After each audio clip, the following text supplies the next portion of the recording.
O Presidente da República aqui está, cumprindo uma missão institucional, mas com uma honra e um prazer pessoal indiscutíveis. E vale a pena contar como surgiu a concretização da presença do Presidente da República neste vosso encontro, que é nosso encontro. Partiu da iniciativa de um amigo meu, de longa data, trabalhador do Catim, a ideia de uma visita ao Catim. E durante essa visita recebi o convite formulado para este jantar, que aceitei de imediato. E se conto esta história, faço porque traduz bem a vossa força. A força do vosso setor, que é felizmente a força de vários setores da nossa economia, mas em particular do vosso setor, reside nessa conjugação singular de esforços entre empresários e trabalhadores.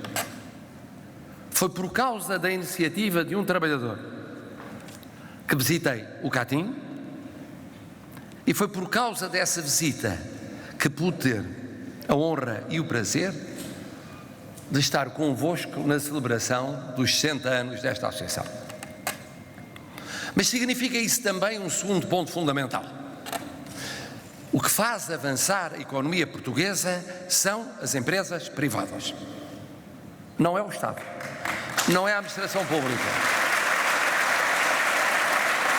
O Estado tem o seu papel, definindo regras, estabelecendo quadros, tendo uma palavra a dizer em pré-condições importantes internas e externas para a vossa atividade, mas cabe à vossa atividade, à vossa imaginação, à vossa criatividade, ao vosso espírito de ir mais longe e mais fundo, cá dentro e lá fora, o fazer avançar a economia portuguesa. E a esta consideração se junta uma outra, ligada à homenagem aqui prestada aos fundadores. Essa criatividade, essa imaginação, desde logo se manifestaram no momento da criação da AIMAP. E aqui foram homenageados alguns que partilharam esse momento, ou aqueles que lhes sucederam e que são seus herdeiros. Têm hoje em suas mãos o testemunho que corresponde à mesma ideia de obra ou empreendimento que define uma instituição. Como recordou o Sr. Leonardo Matias, eu tinha, naquela ocasião, 8 anos. Meu pai era membro do governo e eu acompanhava aquilo que dizia respeito, sobretudo, à atividade do meu pai. Confesso-vos que não cheguei a poder acompanhar o que se passava no pelour da indústria. Lembrando perfeitamente, aliás, de quem era então o secretário-de Estado da Indústria e quem era o Ministro da Economia. Mas pensando nesses tempos, nesse Portugal, nessa Europa, nesse mundo, que coragem não foi necessária para arrancar com esta instituição. Que visão, que arrojo, que determinação, num momento que era um momento já de crise no regime, embora escondido até às chamadas eleições presidenciais do ano seguinte, 58. No momento em que se tornava impossível a integração do processo que estava a iniciar-se no quadro europeu e ainda Portugal não tinha dado o passo sucedâneo da integração na EFTA, em que fazer indústria em Portugal era uma aventura.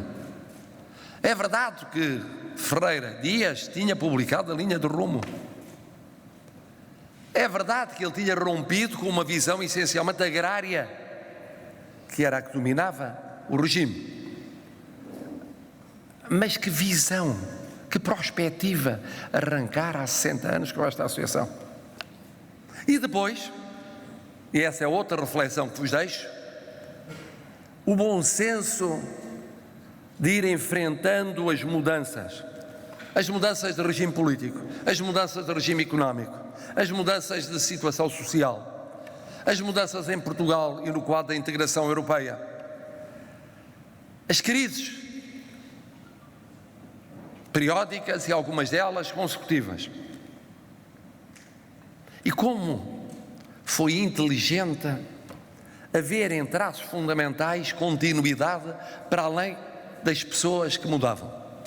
Eu gostei de ouvir aqui o elogio ao Presidente da CIP, que foi vosso Presidente, porque numa determinada fase foi ele a assumir a responsabilidade desse testemunho associativo. Mas eu recordaria e recordo como é importante, e às vezes esquece isso, e eu repito vezes sem conta, acentuar as continuidades no essencial para além das divergências acidentais. E por isso gostei de ver aqui prestada a homenagem a alguém que no governo anterior teve um papel fundamental para a indústria e em particular para este setor industrial, o Dr. Leonardo Matias. Costuma dizer-se que não há gratidão em política, pelo menos em vida. Aqui houve gratidão. E fica bem haver gratidão. Como várias vezes eu tenho dito, ainda bem que ele aqui está, da gratidão do país ao Dr. Miguel Cadilho pelo papel fundamental que desempenhou num determinado momento da história do país. E é essencial nós aprendermos a aceitar aquilo que de bom vem do passado, mesmo quando queremos mudar no presente e projetamos diverso para o futuro. Talvez tenha sido um pouco por deformação de ter tido um pai que foi governante num regime monocrático e depois ter sido um dos constituintes da democracia, portanto ter vivido na minha própria família esse princípio básico de que as pátrias continuam para além dos regimes e por maioria de razão para além dos governos e dos presidentes da República, que considerei tão importante haver essa homenagem, a somar a homenagem aos fundadores e à palavra dada a alguém que teve responsabilidades dirigentes nesta associação e hoje tem a nível mais amplo da indústria portuguesa.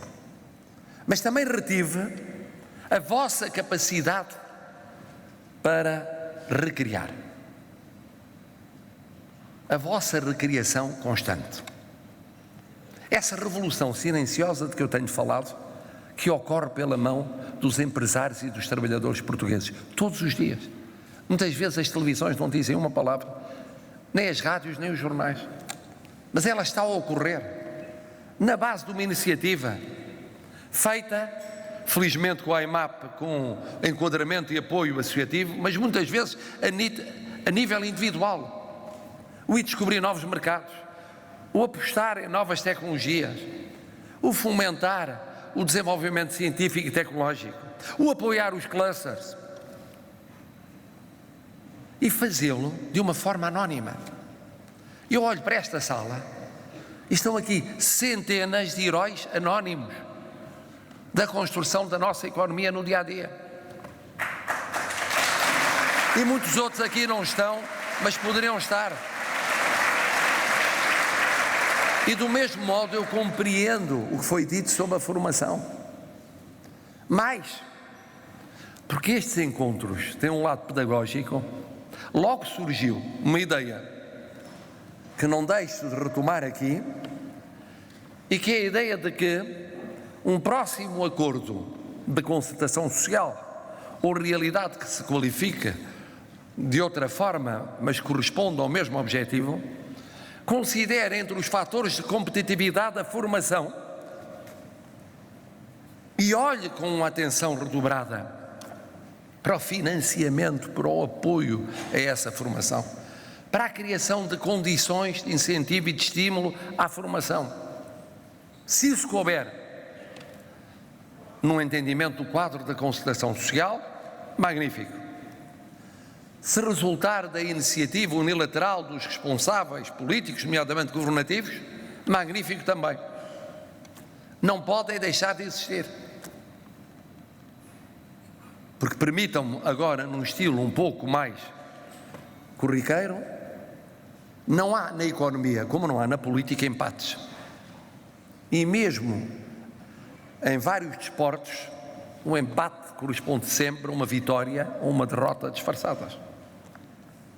Em economia, como em política, empatar é estar a perder. É perder oportunidade, é perder tempo, é perder capacidade de olhar para o médio e para o longo prazo. E não apostar mais na formação é empatar. E, portanto, é perder. Mas a razão por que aqui estou, que no fundo resume todas estas reflexões, traduz-se em duas palavras: homenagem e agradecimento.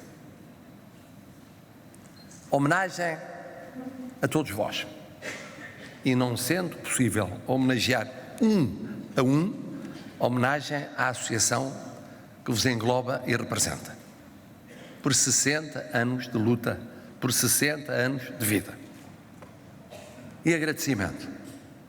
Há pouco escrevi, porque me foi solicitado pelo vosso Presidente, numa palavra muito simples, que me sentia muito honrado por ser Presidente de portuguesas e portugueses, como vós, pelo vosso labor cotidiano e pelo vosso labor associativo ao longo de 60 anos. É uma honra. Perguntarão muitas vezes porque é que o Presidente se sente, mais do que as circunstâncias porventura aconselhariam, tantas vezes feliz por ter compatriotas como vós, que são muitos, para além de vós. Isso faz qualquer Presidente feliz. Homenagem e agradecimento. Mas para traduzir essa homenagem e agradecimento num gesto, esse gesto será o de entregar ao vosso Presidente as insígnias de sócio, insígnias que correspondem à condecoração da associação, como sócio ou membro honorário da Ordem do Mérito Empresarial na classe industrial, que é uma condecoração bem justa, bem digna, bem necessária e bem salutar, que traduz o reconhecimento por 60 anos de vida ao serviço de Portugal.